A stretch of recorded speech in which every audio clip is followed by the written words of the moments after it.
Welcome to another CEO Wisdom Pod. We have Loren Larsen with us today. Loren is CEO and co-founder at Videra Health in Utah since almost 5 years now. He was previously CTO and VP of engineering at various companies. He's also founded a bunch of other companies before that. So Loren, I'm glad to have you on. Tell us a bit more about yourself and what you're up to nowadays. Yeah, thanks for having me, Charles. It's great to talk to you. So I'm a technologist by background. Worked in a bunch of different areas of technology. I tend to jump fields about every 5 years. Probably before this, the most recent thing I did before Videra Health was built a company called HireVue that I think really revolutionized how job interviewing gets done and created video-based job interviewing with AI. That platform's interviewed done about 100 million job interviews to date, which I'm pretty proud of. I think most of the people who are in that company have a friend or a family member who's ended up interviewing for a job with that platform. And so it's nice when the things you build get used by people. And then about 5 years ago, we jumped over and created a company called Videra Health to figure out how to use technology to help providers stay connected to patients and help patients be seen in these gaps between care. Like you get good care when you go to the doctor, then you leave and no one thinks about you again, but what's happening with the patient? And that's what we're trying to solve for. Interesting. And why did you started Videra in the first place? Where did the idea come from? I think, we had built this solution at HireVue where you could, let somebody answer a question on a video and figure out what was happening with them. But in that context, it was, are they going to be good at this job or not, which is actually a very hard thing to figure out. But we just knew, my co-founders and I just knew too many people who went to the doctor and then they left and then were kind of on their own to figure it out. And they were either not getting care, or they were taking a medication, having a side effect. And there was no way back in 2019 when we started this for technology to check in with a person and find out what was happening. And so we thought we had a really unique way to solve that problem, and it just seemed really broken. And that's what we've been, trying to solve for, is just make sure people are not left alone. And how far has Videra grown since its 5 years inception? I see that you raised some capital since then. Like, how do you actually measure that it's in growth mode and it's healthy? Yeah, I mean, I think there's a lot of ways to measure the growth of a business. I think we think about it in terms of the patients we've impacted, and we've interacted with over 100,000 patients, and that's just such a small number. But by 2030, we want to get to 100 million patients that have been impacted by the technology. Our dream is that everybody that we know has had a doctor stay connected with them with Videra, just like the job interviewing situation where everybody we know has taken a HireVue. The same thing for us would be a doctor has used Videra and a patient has taken a Videra to stay connected and be seen in their healthcare journey. And precisely, like I said on your website here, the Human Understanding Company, behavioral health, life sciences. Can you explain who's your specific ICP and why you're different than your competition? Yeah, I think there's a couple of reasons we're different. I think we obviously want to engage providers because that's how you get connected to a patient. And that's really important. So we sell to providers. Today, we sell to behavioral health providers who are trying to manage anxiety, depression, trauma, people at suicide risk. We have a very unique algorithm for measuring something called tardive dyskinesia, which is a common movement disorder that shows up in behavioral health. So we sell to behavioral health. And then we also sell to pharmaceutical companies. And the challenge for pharma often is they develop this treatment that can impact people's lives, but providers miss the diagnosis. It takes, depending upon the condition, 1 to 10 years to get diagnosed for something, when if we had an expert who knew what this condition looked like and could see it, seeing every patient, we could diagnose those people earlier and get them to treatment earlier. So we partner with pharmaceutical companies to help improve the ability for providers to diagnose and then treat and get people on the right treatments. So really providers and pharma companies. And then I think one of the reasons we're different is we're really not trying to be a behavioral health company. We're saying with AI, with these algorithms, we should be able to see all kinds of things, not anxiety, depression, trauma, but early signs of Parkinson's. Is mom or dad really declining cognitively? Is this Alzheimer's? What can we do early? So really, we think every primary care doctor should be checking with their patients and seeing 20 or 30 different biomarkers. And so we're in this race to get as many biomarkers on our platform for as many conditions as possible. So basically, I get on a phone and there's an AI that takes audio-visual cues about my behaviors, and it can potentially flag if I'm, I don't know, on the depression spectrum, on the addiction spectrum. How do you actually build those into an AI? How do you teach an AI what could be some of these markers? Yeah, great question. Yeah, it's exactly that. You get a text saying, hey, we'd love to hear from you. You answer some questions on a video. We're looking at language, audio, video cues, and trying to run that data through as many algorithms as possible to predict that. And obviously, every condition is a little bit unique. And so there's some standard that says, the standard screener for depression symptoms is the PHQ-9. So we give thousands of people a PHQ-9, and then we ask them questions on video. Then we build a machine learning model that will predict from those open-ended responses of how I'm talking and what I'm saying, the PHQ-9 score. But the dream is that, from a simple conversation, like 2 or 3 minutes of us talking, like me talking here, we'd be able to measure 30 different things. So you don't have to answer specific questions for every condition. And isn't that a bit creepy for the patient? What could be like some ethical boundaries and also some legal boundaries in scanning that? Yeah, great question. That's obviously a really rich topic to dive into. And I think the first thing around all of this is, you have to use training data that you're allowed to use. A patient has to know that they're being measured. They have to have the ability to sort of say, hey, I don't want to be measured for this. I'd rather do it a different way. And that can depend on the use case. And then, I think some people find it weird to talk into a camera. What I think we found is that if the alternative is answering a PHQ-9, which is 9 questions around depression, and then, we want to know about your anxiety, that's 7 questions around anxiety. And we want to know about PTSD, that's 20 questions about that. There's 4 questions about suicide. Or 40 questions, we have maybe 4 indicators. If you could just talk about your recent experience in the privacy of your own home on your own device, that's actually a pretty great experience compared to answering 4 assessment questions to not really be seen, not feel seen or heard. I mean, I don't know if you've ever filled out one of these, like you don't really finish those and be like, gosh, I feel like my doctor's really going to know what's going on with me from that, right?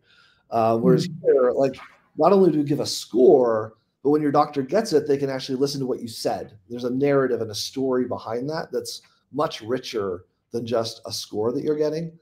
And now the doctor can call you and say, hey, Charles, like, I saw your score. I'm a little concerned. I heard what's going on. I think we should get together and talk about what's happening. So we think that's for sure experience. Yeah, it's very promising. And I haven't heard of many companies that actually do that. So could be of service to society here. What about if your AI doesn't spot a potential, I don't know, suicide risk, for example, and then it happens? Do you have like insurances or policies for that? Yeah, I mean, I think there's always a risk that AI is going to miss something, just like people miss things, right? And I think there's obviously things that we do to guard against that. I mean, just like if you call into your doctor and you have a crisis, they'll have at least here in the United States, have a voicemail message say, hey, if this is a crisis, call 911, call 988, call emergency services.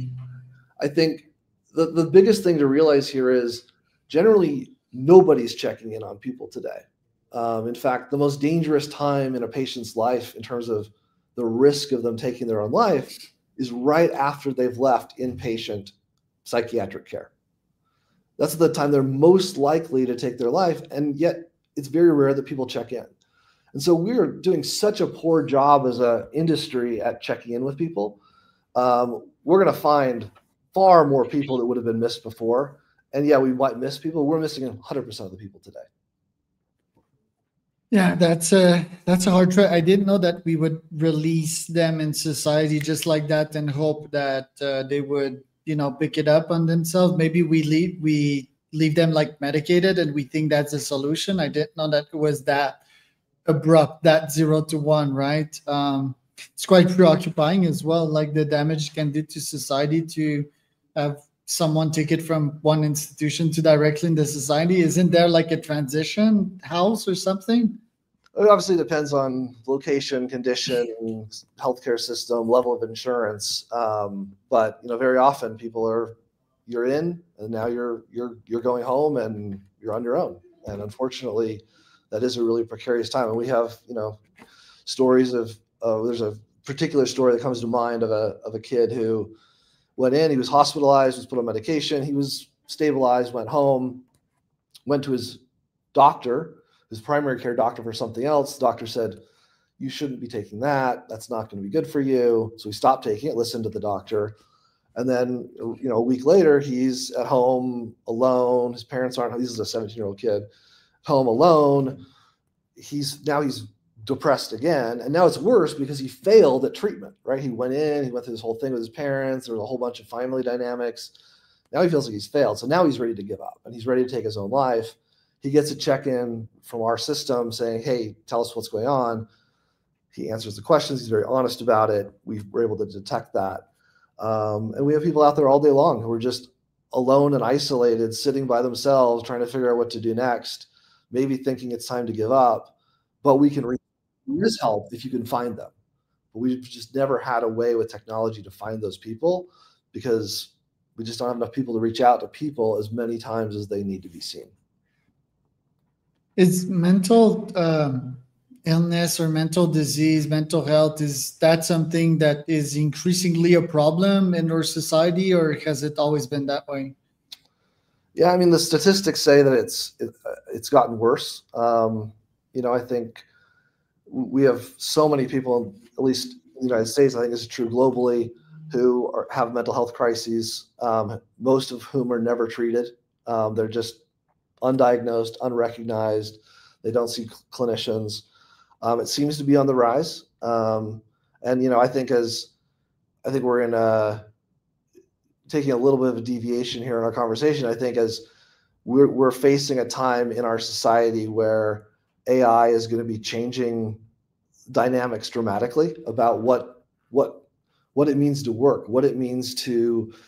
It's harder and harder for people to keep up with the changing society. I think a lot of people are going to feel very destabilized, and I think we're going to need technology solutions to help kind of the carnage created by some of the technology we're building in other ways. Yeah. Do you think ChatGPT is helpful from a mental health perspective right now? I think that's a great question. I think I know plenty of people today who said, hey, I was really freaking out about this thing. I had some anxiety the other night about something. I just went into ChatGPT and I asked it some questions, and it was really helpful. It provided some perspective, some ideas I hadn't thought of, and that was really valuable.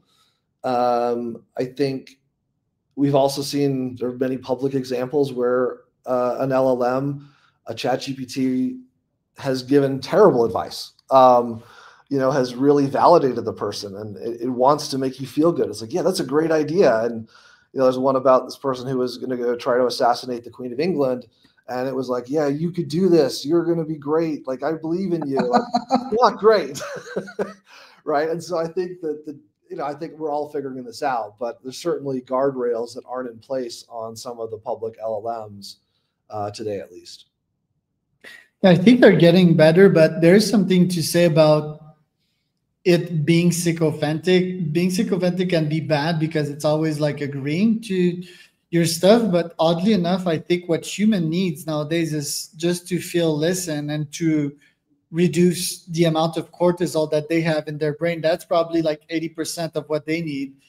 Does it really matter? It may sound bad, but that's what I think is true. Does it really matter what it says as advice? It's more like, hey, you're hurt and I understand you and I agree with you, right? Like, and just mentioning the word agreeing with someone will generate serotonin and dopamine in their brain. It may calm their cortisol down. Regarding the last question I asked about society, I think the main problem nowadays is just too much cortisol, right? Like way too much stimuli, technology advancing so fast. We're in tribes that are bigger than 150 humans, and that's just chaos. And most humans cannot handle that. And I just think most humans need a chill pill.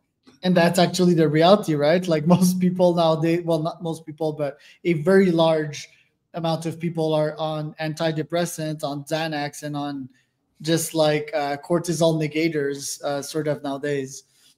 Yeah, I think a lot of people are, even though we have access to the whole world right at our fingertips, more and more people feel alone and isolated. Um, and I think these ChatGPT's systems can really help people have someone to talk to, and I think that is valuable. And I think that will just that ability to feel heard, like you said, is really valuable for a lot of people. I think it is going to respond, and I think we should probably insist that it respond in ways that doesn't cause dangerous behavior, either harm to others or self-harm. And so I think obviously a lot of people are working on this. We're working on this in a lot of ways as well. How do you combat loneliness? How do you give someone 24/7 access to just talk about whatever you want and get hopefully good counsel, good perspective that will challenge your ways of thinking if you're in a really bad place, in a way that you're willing to hear it. I think that could be incredibly valuable for people to have a life coach, a therapist in their pocket, and will hopefully help people settle down and relax and see perspective and have their chill pill. I think we're going to need that over the next few years as society changes radically. So I'm very optimistic about that, but I think we have to be careful. And how do you manage features on the app? Like what's next? Who are we targeting next? How do you balance people, helping people, but also like profits in terms of roadmap? Yeah, it's a great question. I think, we have a big vision. We're trying to solve, like I said, we're trying to have this app that can read 50 different things about you. And, I think we're going after all of it. I think we want to have as many conditions as we can. So some of it's opportunistic. What can we add next that will add value to our customers? Very much with a long-term perspective that if we can achieve our vision, it will be valuable to people. Certainly healthcare in the United States it's often hard to get paid, even if you can add a lot of value.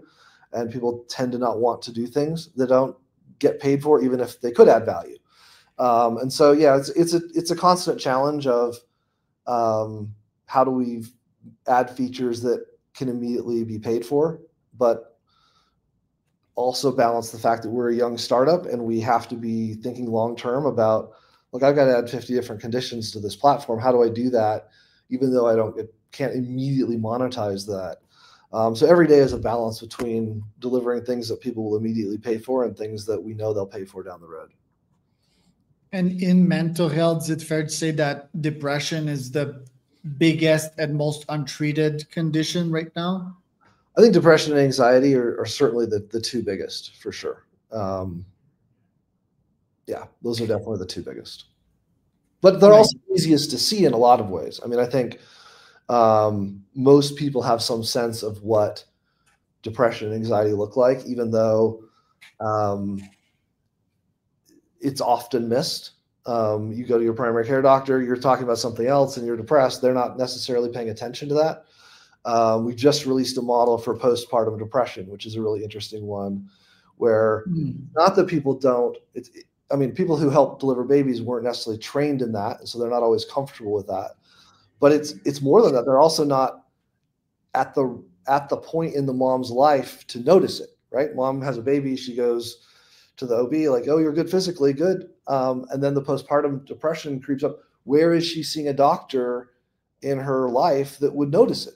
Well, she's not, because the disease is going to show up potentially after she's kind of done with the obstetrician who's helped deliver the baby. Maybe she's not going to primary care. She's going to a pediatrician.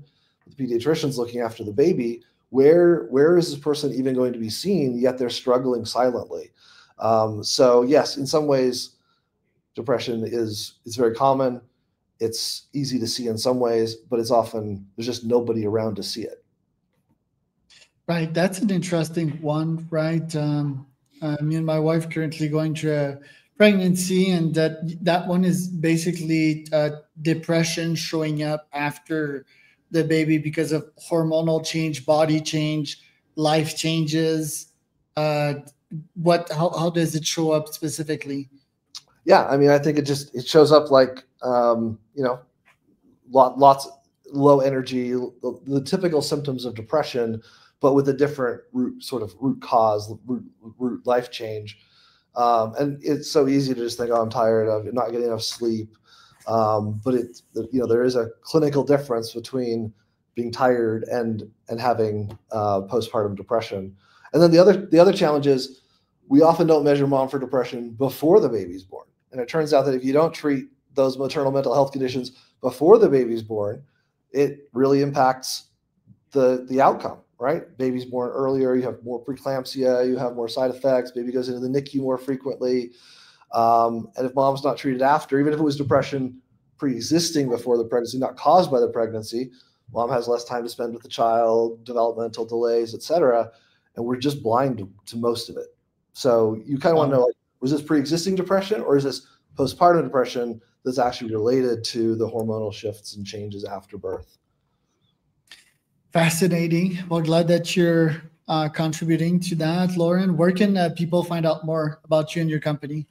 Yeah, we're at www.viderahealth.com, Videra health.com.